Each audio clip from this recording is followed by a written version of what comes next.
Tanganyika pour des travaux, 3 initiatives ici. Je viens pour le PDL, regarder ce qui se passe, l'évolution du PDL. Comme vous le savez, le président de la République nous a demandé d'accélérer. Voilà pourquoi je reviens encore ici au Tanganyika pour voir un peu les autres réalisations qui sont là et puis revisiter Mutoa, là où on avait déposé les matériels médicaux pour voir comment ça se passe parce que nous allons commencer la phase d'équipement pour tous les autres centres de santé qu'on a construits. Ça, c'est de 1. Et puis, deuxièmement, c'est ce soir, ici, donc je suis venu. Donc, je remercie les gouverneurs pour l'accueil, déjà dans la province et aussi la population, mais surtout des travaux que nous venons d'avoir ici, donc qui concernent essentiellement l'ITE, donc l'initiative pour les industries extractives. Vous le savez, c'est un processus important pour notre pays, une initiative importante pour notre pays. Nous sommes en tête parmi les pays les mieux cotés. Nous voulons rester ce que nous sommes.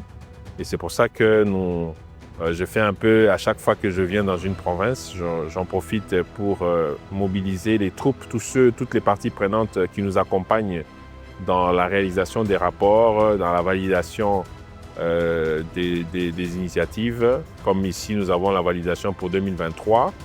Donc, il était question de sensibiliser tout le monde, tous ceux qui doivent donner des inputs dans la réalisation de cette validation, mais aussi pour les rapports 2024 que nous devons soumettre d'ici le 31 août. Donc, il était question que tout le monde participe à ça et nous facilite la tâche dans ça. Et enfin, demain, je vais participer à l'Expo Béton. Donc, ça, c'est aussi une initiative pour le pays où nous allons partager notre vision dans le ministère du Plan, suivant les orientations du président de la République. Dans le cadre du développement équilibré des provinces, nous allons partager toutes les réflexions que nous avons aujourd'hui au niveau du ministère du Plan, de manière générale, mais essentiellement sur la province du Tanganyika, qui est une province magnifique en soi.